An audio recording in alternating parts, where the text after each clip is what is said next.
Hello, እንዴት ናችሁ? I hope you are doing well and safe at home.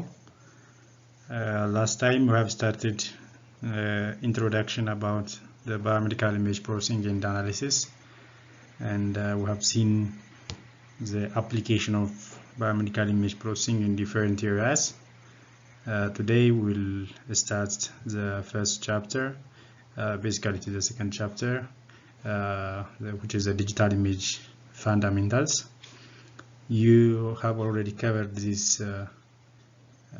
basic concept in your undergrad, I hope, but this will help you also to revise and remember the basic concepts of digital image fundamentals. So in this chapter we'll see the concept of image. So we'll start from the basics.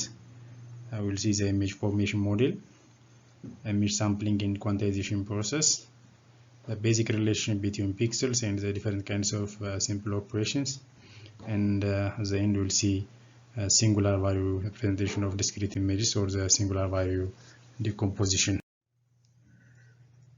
So as you may know, whether you are looking something or whether you are acquiring it using a camera system, there are three basic elements that are required. So these basic elements are: one is the source, or the illumination, or the energy, and the energy will apply a source into the scene element, and the reflector light, some amount of light will be, or energy will be absorbed by this object, and the other will be reflected. So that reflector light will be captured by either the imaging system or using your own eyes, and that's how the image is formed. So three basic elements are required for image formation. One is the energy, the other is the scene element, or the object to be detected, and the other is the camera system, or the capturing element. So there are different kinds of image processing steps after the image is captured to properly display it using some kind of display system, or to properly recognize it, analyze it in your mind. Either the camera system or your mind need to process that image for proper interpretation. 0, whereas the reflected illumination is between 0 and 1. For a perfect reflection, if all of the light is reflected back from the surface or the scene element, the value of reflected illumination will be 1. If it is a black body or absorbing medium, totally absorbing medium, the reflected light will be 0. So the typical values for intensity of the incident illumination is dependent on the environment condition, the environmental condition. If the light source is, for example, a sun. So for a clear sunny day, the intensity will be around 90,000 lumines per meter square, whereas for the dark night, for example, for full moon or clear night, it will be low, like 0.01 lumines per meter square. So as the photons of the energy decreases, the intensity of illumination also will decrease. That will affect also the image intensity. The other is the reflected light from the surface. For a black material or for absorbing material, it will be around almost 0.01, and for snow or highly reflecting medium, it will be close to 1.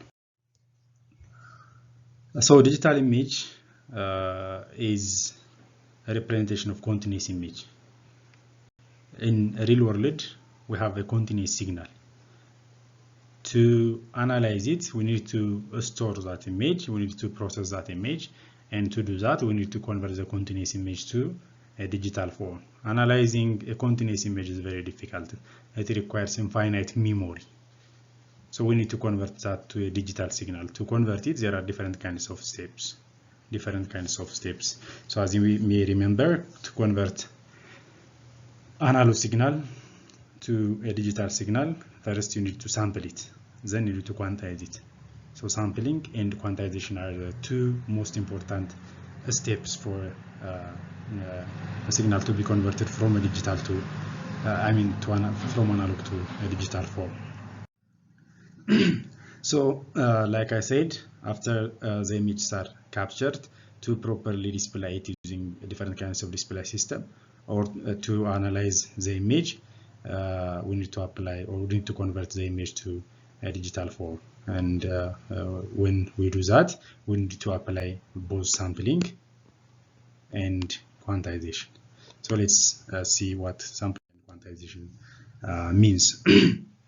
So when you consider an image with a 2D image, which is dependent on the spatial coordinates x and y, this image is continuous with respect to x and y coordinates, assuming that this is analog.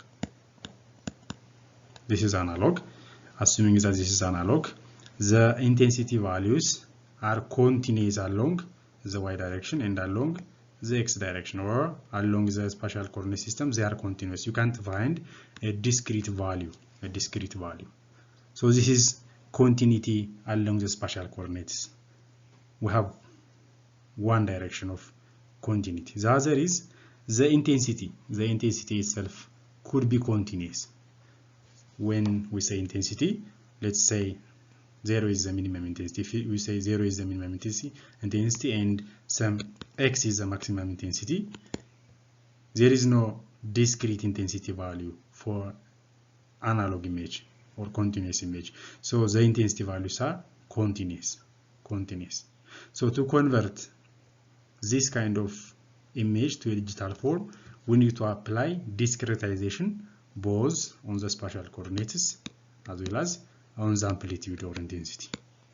So discretization on the spatial coordinates is called sampling. Whereas discretization on the amplitude is called quantization. So digitizing the coordinate values is called sampling, whereas digitizing the amplitude values is called A to B. And consider the intensity. The white indicates high intensity, whereas the black indicates low intensity, right?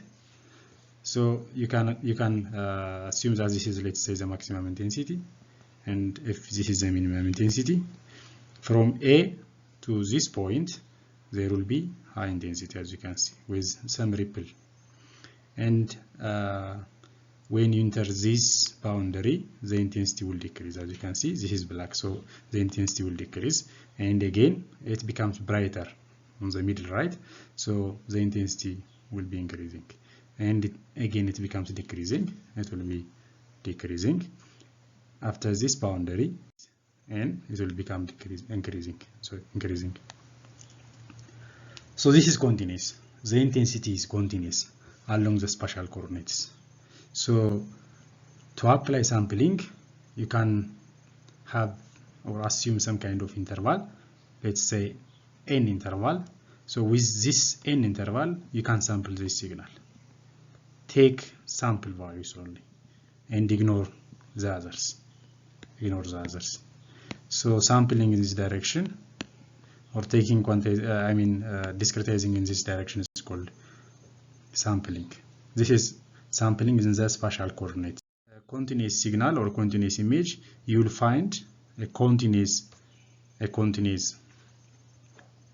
amplitude. So taking samples of these amplitude values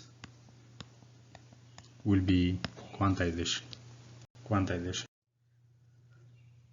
So as you can see, the left side image is continuous image, you can assume, and the second one is a discrete image. So discrete image or digital image is just a representation of the continuous or analog image.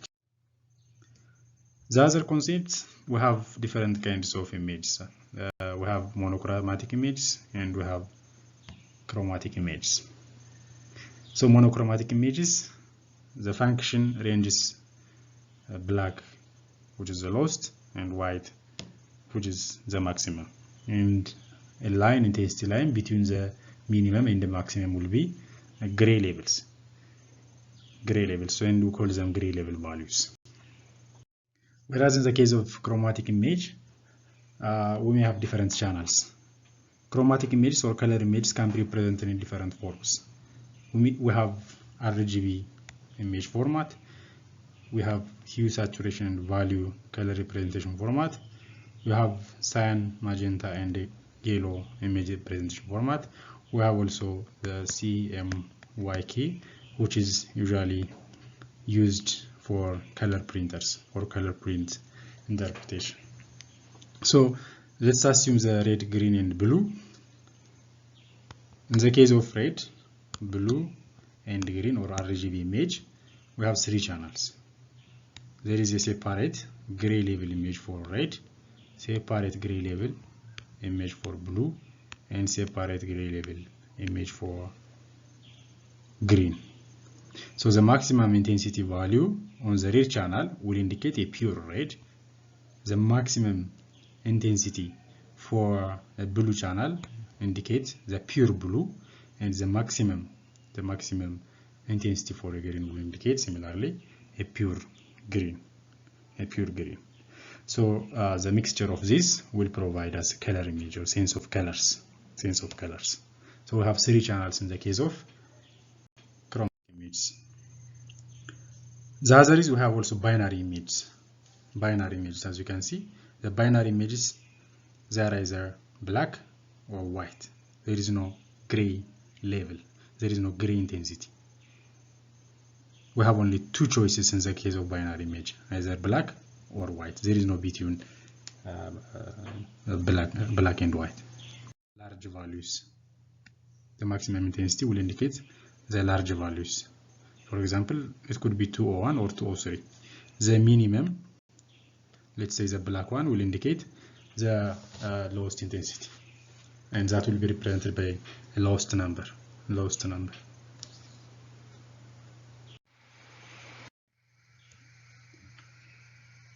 So we can represent this using image coordinates. So in this case, in the case of image processing and image analysis, the coordinate system always starts from the top left. This is the origin, and this is the y direction, and this is the x direction. So that means you can represent the image using matrix form. So A, X, Y will represent the image, where X and Y represents the coordinate points.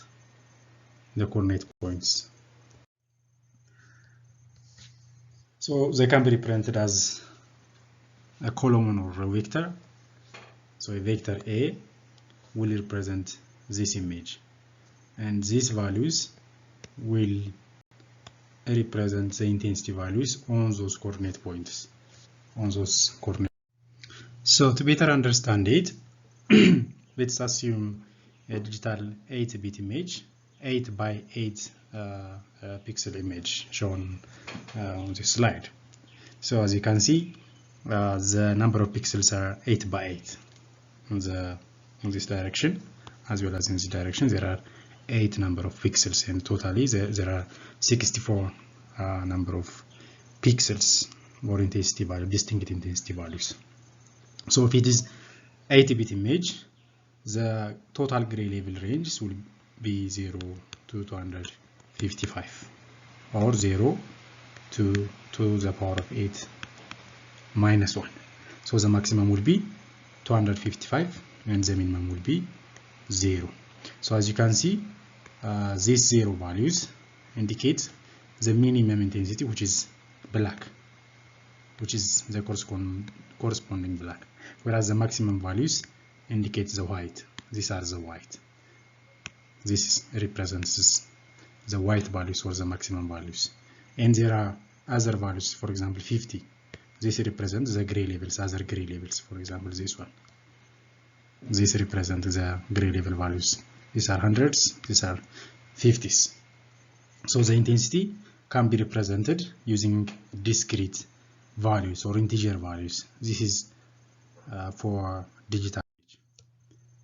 So there are different kinds of properties that define an image. The first one is pixel or spatial resolution. So the number of pixels determines the spatial resolution of the image.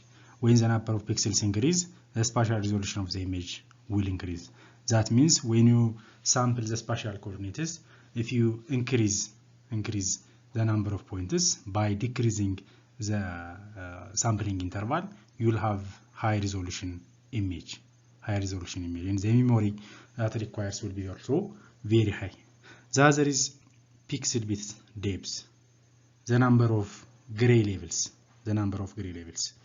So for 80 bit, we will have to the power of 8 number of gray levels, which will be 256. As the bit depth decreases, the intensity value also will decrease.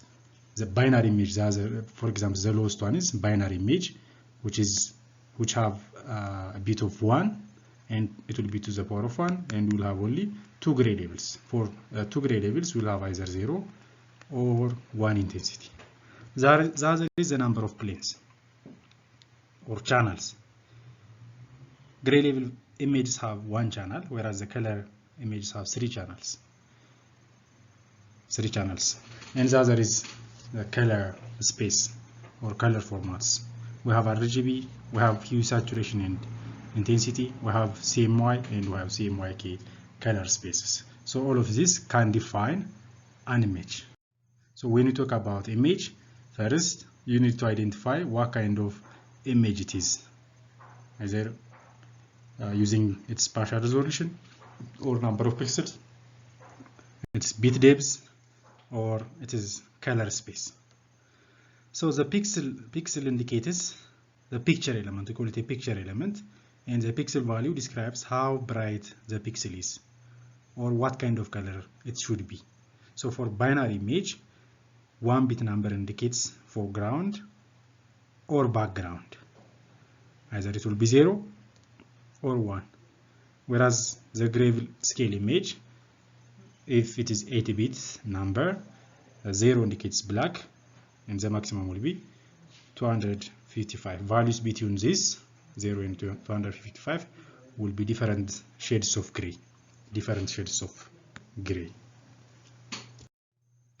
So the number of distinct gray levels is usually to the power of B, where B is the bit depth.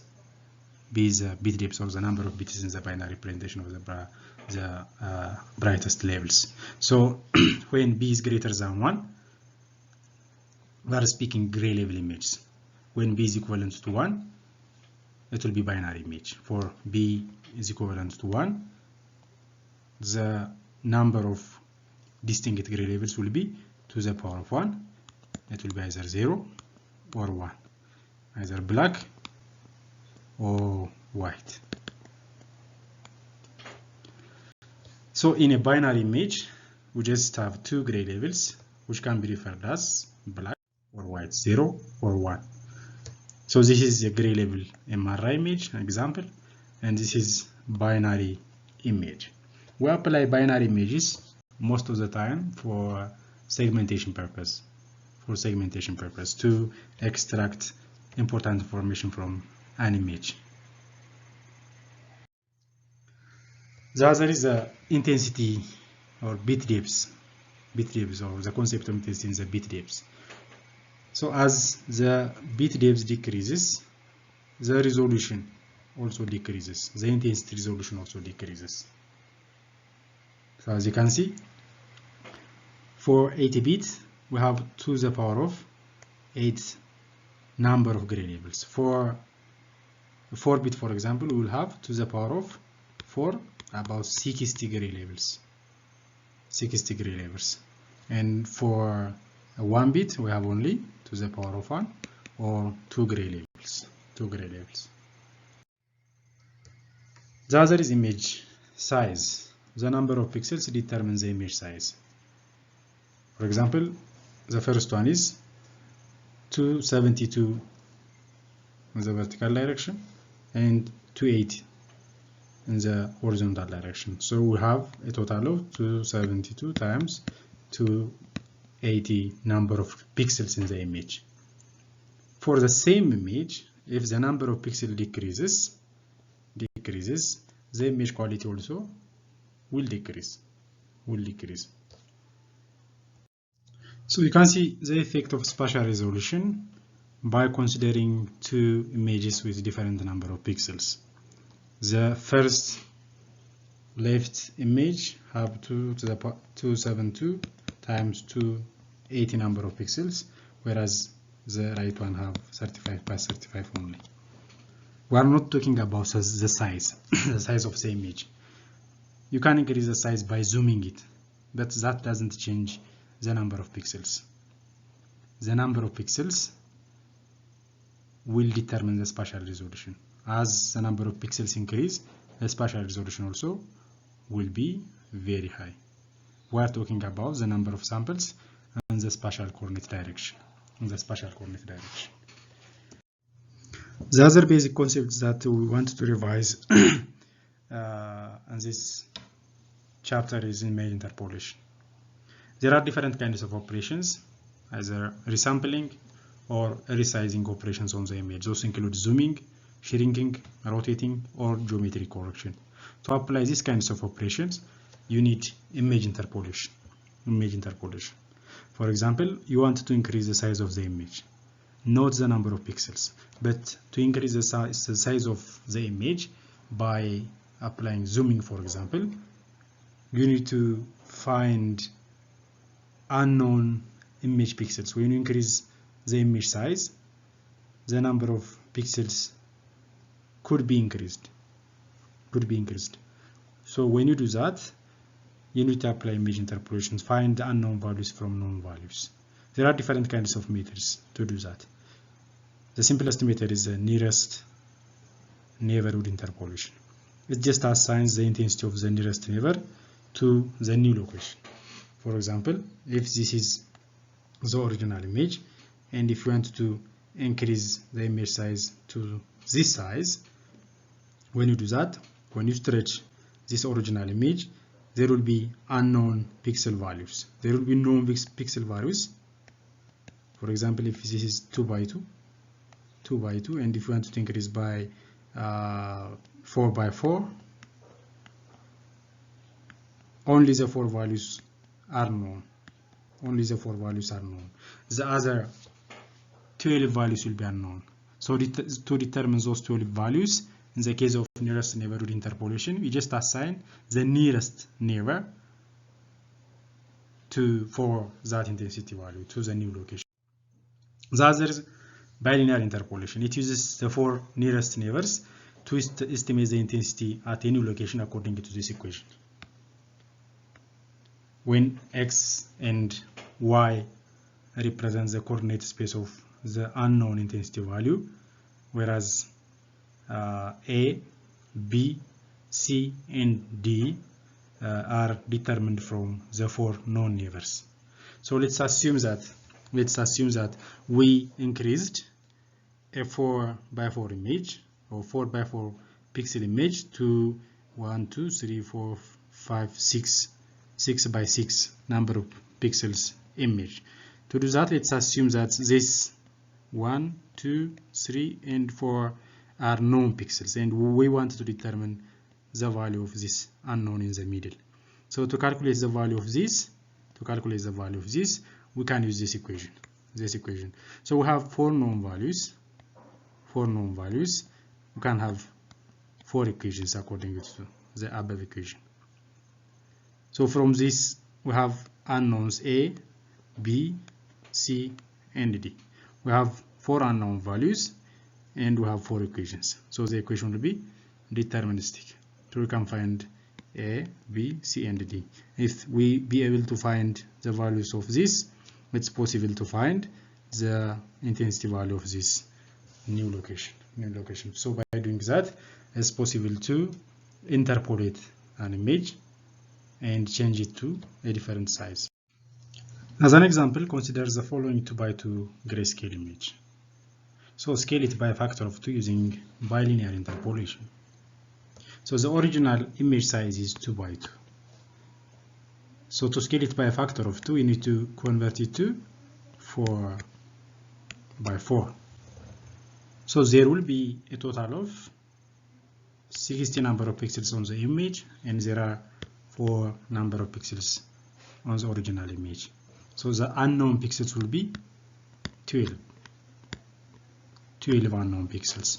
For each set of unknown pixel, there will be 4 neighbors. You can put zeros on the neighbors that doesn't have a real pixel. So when you put 0 or include 0, all pixels will have a neighbor. So you will have 4 equations and 4 coefficients. Then you can calculate the unknown pixel value. Try it on a paper.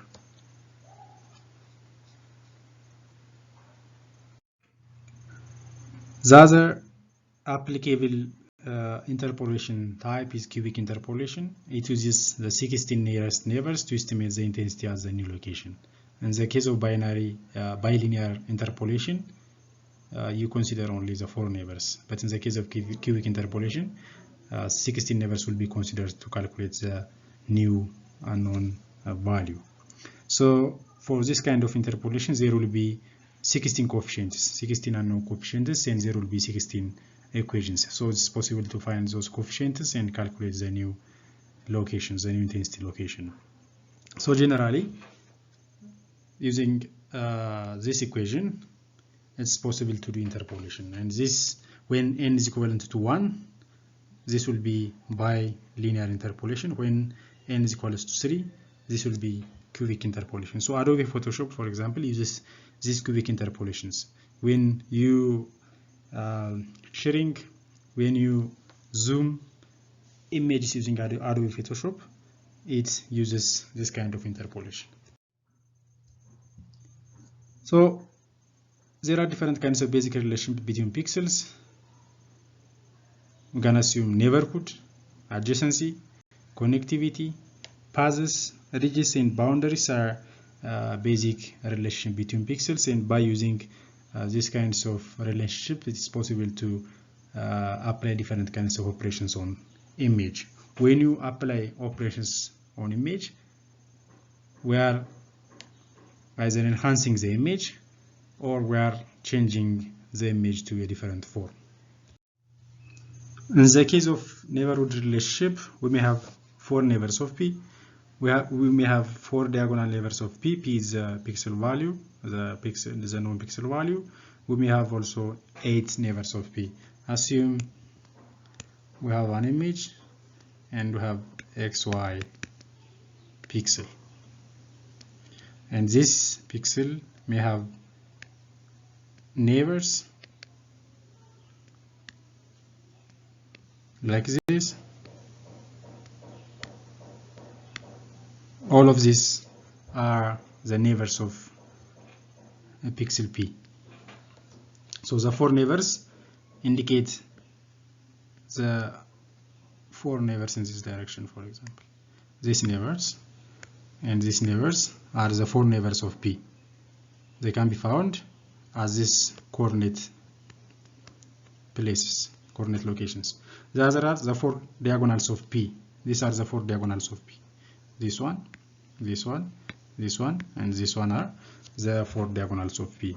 We may have also 8 neighbors of P. The 8 neighbors could represent both these 4 neighbors and the 4 diagonals. The other is adjacency.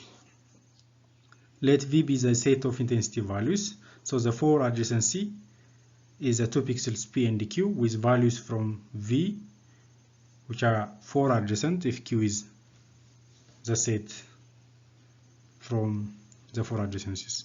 Whereas the 8 adjacency, 2 pixels P and Q with values from V, which are 8 adjacent if Q is in the set of 8 adjacency.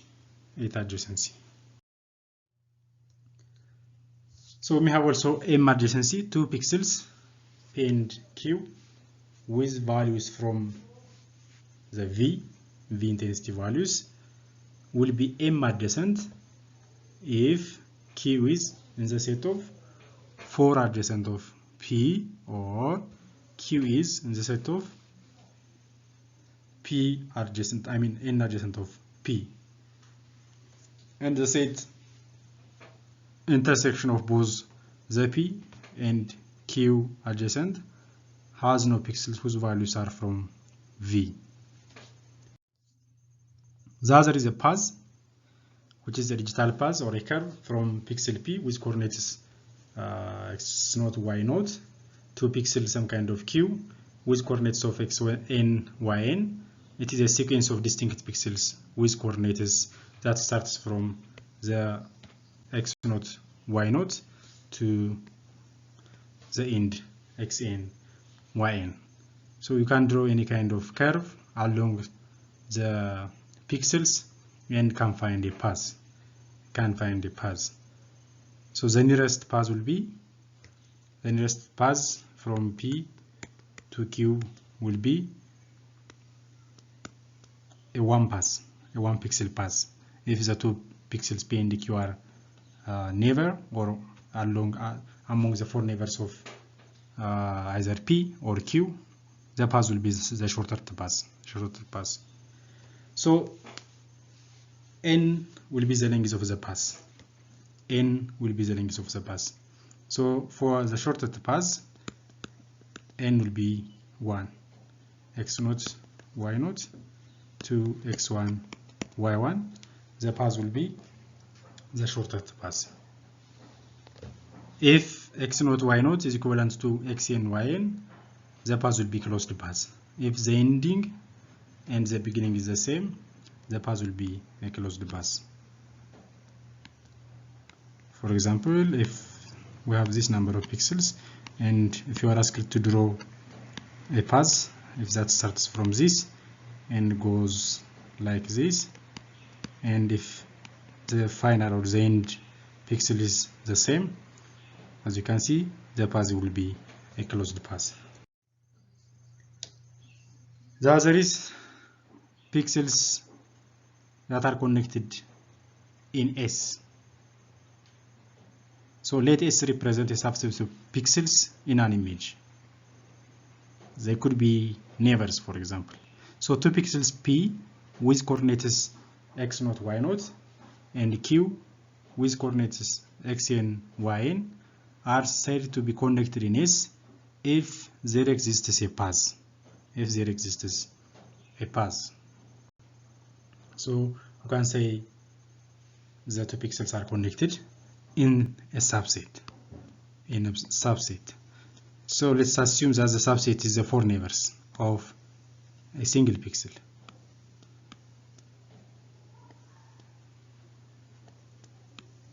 Let's assume these are the diagonals. These are just the 4 neighbors. So if you assume the 4 neighbors of P, for example, n of P is a subset, if it is a subset, and if you draw a path, along these neighbors, and if there exists a path, as you can see, there exists a path, you can say that the pixels are connected in S. This P pixel is connected to this pixel in a subset in the 4 neighbors. So let S represent subset of pixels in an image. For every pixel P in the subset, the set of pixels in S that are connected to P are called connected components of S. If S has only one connected component, then S will be called connected set. We call R a region of the image if R is a connected set. So 4 neighbors can be called a region. 2 regions, R of I and R of J, are said to be adjacent if their union forms a connected set. 2 4 neighbors can be regions, and they are said to be adjacent if their union forms a connected set. Regions that are not be adjacent are said to be disjoint. If two regions are different or distinct, we can call them disjoint. The other is boundary or border. The boundary of the region R is a set of pixels in the region that have one or more neighbors that are not in the region. If R happens to be the entire image, a single image for example, then its boundary is defined as the set of pixels in the first and last columns of the image. If, for example, this is just the image and R represents the whole image, the boundary is defined as a set of pixels in the first column and last rows and columns, which is this one. So this will be the boundary or border. We may have also foreground and background. An image contains k disjoint regions R of k, where k stands from 1 to up to k. So RU, if RU denotes the union of all of k regions and RU of C denotes its complement, the complement will be the background, whereas the set of disjoint regions will be the background. So the complement of the background, I mean the foreground, will be the background. So you can assume that the region is just a foreground, or union of regions can be called a foreground, whereas the complement of that is background. We can also measure distance on the image. From one pixel to another pixel, we can draw a line, we can draw a path, and that path can have a length, it can be measured. Given pixels P and Q and Z with coordinates XY, ST, and UV, respectively, the distance function D has the following properties. Distance, if P and Q have different coordinates, the distance will be greater than 0. And it will be 0 if P and Q are the same. If P and Q are the same, the distance will be 0. Distance of P and Q will be equivalent to distance of Q to P. Distance of Q to P, which means we have an image, we have, let's say, one pixel P here and the other Q here. So the distance from P to Q is equivalent to the distance from Q to P. If you have another pixel Z, for example, on this point, if we have Z or Z, D, distance of P to Z, P to Z is less than distance of P to Q plus distance of Q Z, as you can see. This is one distance, this is 2 distance. So 1 plus 2 is greater than or equivalent to this one, 3, for example, 3 distance. This is distance measure relation between pixels.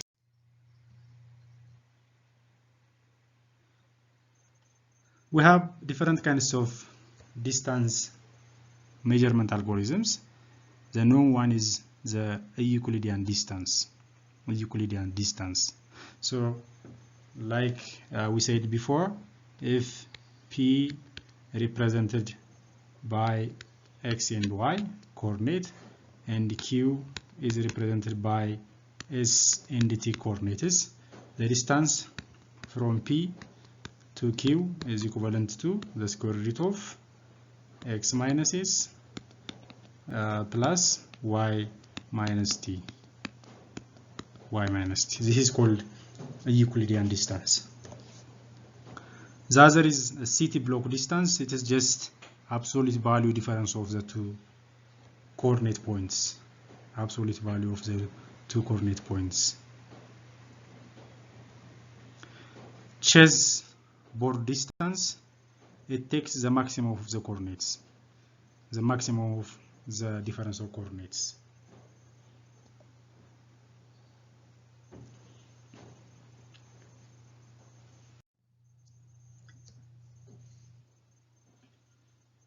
So pause this video and try to find the value of the Euclidean distance and chessboard distance between the circled 2 points.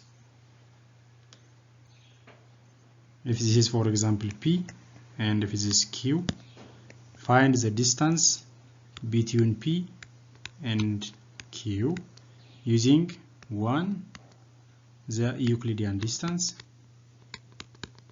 and 2, using a chessboard. So pause this video and do it on a paper.